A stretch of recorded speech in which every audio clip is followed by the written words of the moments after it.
Campaign دیکھی جس میں مریم نواز صاحبہ جس کمپین کو لیڈ کر رہی تھی، جس میں کہا گیا کہ میں جی بی کے پولیس اہلکار سے شیلنگ کروا رہا ہوں اسلام آباد پولیس پر. میں نے اسی وقت میاں علی اشفاق صاحب سے بات کی، ان کی ٹیم سے بات کی، آج صاحب ہیں، فیاض صاحب ہیں، قدیر صاحب ہیں، سب سے میری بات ہوئی. میں نے کچھ اپنے دوستوں کو لگا دیا کہ سارے ٹویٹس کے وہ ریکارڈ لیں. اسی رات اسی دن میں نے اور میاں علی اشفاق صاحب نے اپنی اپلیکیشن دائر کرنی تھی ایف آئی اے کے پاس مریم نواز صاحبہ اور ان لوگوں کے خلاف جو یہ الزام لگا رہے تھے کہ میں جی بی کے پولیس اہلکار سے شیلنگ کروا رہا ہوں، حالانکہ وہ جی بی کا نہیں تھا، وہ تو اسلام آباد پولیس کا تھا. بیان بھی آ گیا. ہاں، تو اب جب انہوں نے دیکھا کہ وہ نہیں بنا تو پھر یہ کیس ڈال دیا. ختم نہیں ضروری ہے، یہ لڑائی ختم نہیں ہوگی، یہ چلتی رہے گی جب تک کہ ڈنڈا ہاتھ سے چھوٹ نہیں جاتا. ڈنڈا ایک ہی ہاتھ میں ہے اور وہ سب کو باری باری پھینٹا لگاتا ہے. پہلے ڈیوائیڈ کرتا ہے، پہلے ایک طرف کے لوگوں کو پھینٹا لگاتا ہے، پھر دوسری طرف کے لوگوں کو پھینٹا لگاتا ہے، پھر ادھر لگاتا ہے، پھر ادھر لگاتا ہے. جب تک یہ ڈنڈا یا ٹوٹ نہیں جاتا، یہ ہاتھ سے چھوٹ نہیں جاتا، تب تک یہ لڑائی چلتی رہے گی. لیکن تب تک چلتی ہے. فی الحال تو ڈنڈے کھا رہے ہیں. بات پیش کرتا ہوں جنہوں نے امیزنگ جو آرگومنٹ تھے وہ پیش کیے، اور میں سمجھتا ہوں کہ جج صاحب نے سارا کیس سمجھ لیا تھا. اور میں یہ کہنا چاہتا ہوں کہ آپ اس طرح اختلافی آوازوں کو دبا نہیں رہے، بلکہ آپ ان کو مزید تقویت بخش رہے ہیں. اور ہمارے حوصلے بڑھ چکے ہیں، ہمارے حوصلے مزید پہلے سے زیادہ توانا ہے. اور ہم یہ ہمیشہ کرتے رہیں گے کہ جو حق کی بات ہوگی ہم ضرور کریں گے، کیونکہ جیلوں قید و بند کی صحبتیں، جیل جانا، کوڑے کھانا یا پھر اغوا ہونا اب ہمارا کلچر بن چکا ہے اور ہم اس کے لیے تیار ہیں. کیونکہ یہ ایک کلاسک ایگزامپل ہے کہ کس طرح ایک آدمی کو ٹریپ کر کے پھنسایا گیا. اس میں ہم کاؤنٹر کرنا چاہیں گے اور یہ ڈفرنٹ کیس ہے. لیکن تمام لوگوں نے یہ نیریٹو بلڈ اپ کیا اور جو حقائق ہیں ان کو توڑا مروڑا اور جو ہے اس مقدمے تک وہ لے کے آئے. ان تمام کے خلاف جو ہیں وہ کل ایک اپلیکیشن ایف آئی اے میں دیں گے تاکہ اب ان کی باری ہے، اب ان کے خلاف مقدمہ درج کیا جائے. اور اس طرح جو مسا شدہ حقائق جو ہیں جس کی بنیاد پر جو ہے آپ کو سیریسلی وکٹمائز کیا جاتا ہے اور پولیٹیکل ایڈوانٹیج لیا جاتا ہے، یہ سلسلہ اب فوری طور پر بند ہونا چاہیے. بالکل میاں صاحب جیسے کہہ رہے ہیں، ہمیں پہلے پتا تھا، بلکہ ایک رات کو میں بچا ہوں تو سمیع ابراہیم صاحب کی وجہ سے بچا ہوں. میں آفس کے باہر واک کر رہا تھا 12:15 بجے، تو سمیع ابراہیم صاحب نے مجھے کال کی 5-6 روز پہلے اور پوچھا کہاں ہیں آپ. میں نے کہا میں سر باہر واک کر رہا ہوں. کہا واک ختم کرو، فوراً یہاں سے غائب ہو جاؤ، ٹیم جو ہے تمہیں گرفتار کرنے کے لیے جرمانہ ہو چکی ہے. پھر 2-3 دن میں بچ گیا. ہائی کورٹ سے ہم نے رجوع کیا اور پوچھا کہ میرے خلاف ایف آئی اے میں پولیس میں اگر کوئی مقدمہ ہے تو بتائیں، میں فیس کرنے کو تیار ہوں. تو بہرحال گرفتار تو ہونا تھا، وہ ہے نا کہ آشنا غم سے ہونا تھا بہت اور ہمیں بھارت اور ہمیں تم نہ ہوتے تو کسی اور سے بچھڑے ہوتے. اچھا میں ایک اور بات کرنا چاہتا ہوں، یہ سارے نامعلوم جو ہے برے نہیں ہیں، کچھ نامعلوم ہمیں بتا دیتے ہیں کہ ٹیم نکل آئی ہے، تو ان کا بہت بہت شکریہ. اور اکثریت ایسے نامعلوم ہیں جن کے دل صحافیوں کے ساتھ دھڑکتے ہیں، آزادیوں کے ساتھ دھڑکتے ہیں، اور جن کے دل کیا کہنا چاہیں گے آپ؟ تو خیال آیا کہ آپ کو کوئی کردار نہیں تھا.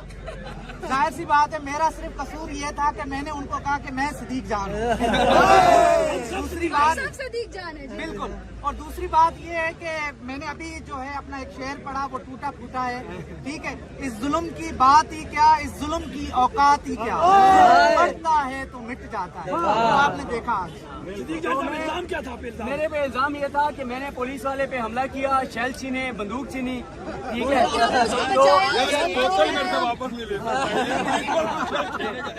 اچھا میں ویسے بالکل اچھا میں یہاں پہ نا، میں یقین کریں بہت سے ایسے کردار ہیں جن کا بھی نام لوں گے تو بہت سے اپنی نوکری سے بھی بیچارے چلے جائیں گے، ان پہ پھر کسی وقت ان کا شکریہ ادا کریں گے. لیکن میں ان سارے صحافی دوستوں کا، ثاقب بشیر صاحب، ان کے دوستوں کا جو یہاں پہ موجود ہے، اور خاص طور پہ وہ 7 سے 10 ہمارے جرنلسٹ دوست جنہوں نے بیان حلفی دیا اور بتایا کہ میں نے ایسا کچھ نہیں کیا، میں ان کا بھی شکر گزار ہوں.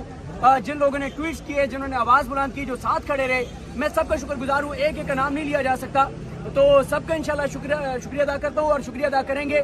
باقی یہ ہے کہ مجھے جیل جا کے اور حوالات میں جا کے پتہ چلا کہ اتنی بات نہیں ہے. کام کرنے میں کیا فرق پڑے گا؟ میرے کام کرنے میں یہ فرق پڑے گا کہ پہلے دیکھتے تھے جیل جاتے ہیں، یہ ہوتا ہے، وہ ہوتا ہے، حوالات میں جاتے ہیں، کہیں نہ کہیں آپ کے ذہن کے کسی علاقے میں اس سمے ایک ہوتا ہے کہ آپ جا سکتے ہیں. لیکن میں نے آپ کو بتایا جا کے پتہ چلا کہ اچھی جگہ ہے. اچھا کوئی انویسٹیگیشن میں انہوں نے شیل کا سوال کیا؟ دیکھیں مجھ سے شیل کا سوال تو بالکل ہوا اور کہا کہ آپ کے اوپر الزام یہ ہے. دیکھیں سمیع صاحب، میں اس پولیس اہلکار کی بھی مجبوری سمجھتا ہوں جس کے ساتھ ہم نے انسانیت کے ناطے بھلا کیا، اس کی جان بچائی، اس کو اوپر لائے. وہی میرے خلاف کمپلینٹ بن گیا کہ میں نے اس کو حملہ کیا. میں اس کی مجبوری سمجھتا ہوں، مجھے اس سے کوئی شکوہ نہیں ہے، کیونکہ مجھے کسی کا ہو سکتا ہے اس بیچارے کو پتہ ہی نہ ہو کہ اس کی طرف سے اپلیکیشن دے دی گئی ہے، یا اس نے اپنی نوکری بچانے کے لیے بھی یہ کیا، تو مجھے اس سے کوئی شکوہ نہیں ہے. اصل بات یہ ہے کہ سمیع صاحب، عمران ریاض صاحب، انور بھائی صبح جب میں جاگا تھا 18 کو جب ہم یہاں سے گئے اور 19 کو صبح میں جاگا, جیسے ہی میں جاگا میں نے ٹویٹر پہ جو کمپین دیکھی جس میں مریم نواز صاحبہ جس کمپین کو لیڈ کر رہی تھی, جس میں کہا گیا کہ میں جی بی کے پولیس اہلکار سے شیلنگ کروا رہا ہوں اسلام آباد پولیس پر. میں نے اسی وقت میاں علی شفاق صاحب سے بات کی, ان کی ٹیم سے بات کی, آج صاحب ہیں, فیاض صاحب ہیں, قدیر صاحب ہیں, سب سے میری بات ہوئی. میں نے کچھ اپنے دوستوں کو لگا دیا کہ سارے ٹویٹس کے وہ ریکارڈ لیں. اسی رات اسی دن میں نے اور میاں علی شفاق صاحب نے ہم نے اپلیکیشن دائر کرنی تھی ایف آئی اے کے پاس مریم نواز صاحبہ اور ان لوگوں کے خلاف جو یہ الزام لگا رہے تھے کہ میں جی بی کے پولیس اہلکار سے شیلنگ کروا رہا ہوں, حالانکہ وہ جی بی کا نہیں تھا, وہ تو اسلام آباد پولیس کا تھا. بیان بھی آ گیا. ہاں, تو اب جب انہوں نے دیکھا کہ وہ نہیں بنا تو پھر یہ کیس ڈال دیا. ٹھیک ہے, تو ایک ہم ضرور کہنا چاہتے ہیں, عمران آواز سے بلند کہنا چاہتے ہیں, عدلیہ آپ کا بہت شکریہ, چیف جسٹس آف پاکستان آپ کا بہت شکریہ, جواد صاحب جو اینٹی ٹیررسٹ کورٹ کے جج تھے ان کا بھی بہت شکریہ. اور ہم یہ سمجھتے ہیں کہ جج اسی طرح کے فیصلے کریں گے جس سے مظلوموں کی داد رسی ہوگی اور ظالموں کو تقویت نہیں ملے گی.